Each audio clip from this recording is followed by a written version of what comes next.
there, I'm Jason. This is my presentation on the supply side of economics. We'll be talking about factors that influence the prices that sellers list their goods at and why. First, there's the law of supply.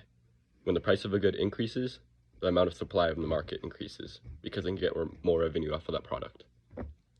This is shown as movement on the supply curve. And an example could be if a Labubu doll can sell for $200 instead of $40, there's going to be more dolls on the market because they can get more revenue from that. Now, what shifts the supply curve? There's various factors that do, and the first one we're going to be briefing on is technology and also input prices. So for technology, if a new way is found to make the dolls in a cheaper method, the price of the doll will go down because it's more affordable to make. Now for input price, if the cost of input drops in any way at all, same as the technology, the Labubu price will go down because it'll be easier to make the dolls in the market.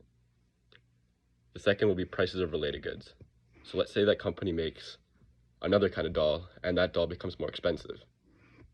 The amount of the Labubu dolls will go down because the amount of the other dolls sold is going up and those are going for a higher price.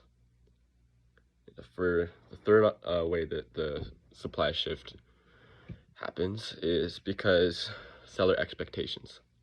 So if the creators of the dolls realize that they have a limited edition doll that's going to sell for more in the future, they're going to create false scarcity of that product.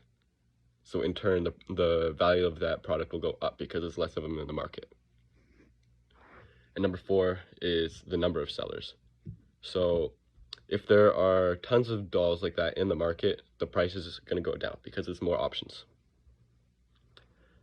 A real world example of this could be when the United States put tariffs on Canada, specifically with their imported steel. So by putting a tariff on Canadian goods, it costs the companies more to ship our steel to America.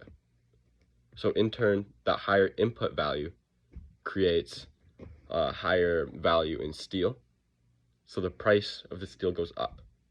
And this is a shift to the left because there's less supply and not because of change in price. So remember, a change in price causes movement along the supply curve, but changes in things like input costs, technology, and other factors like that causes the entire curve to shift.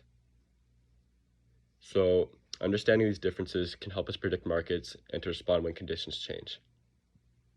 Thank you for your time.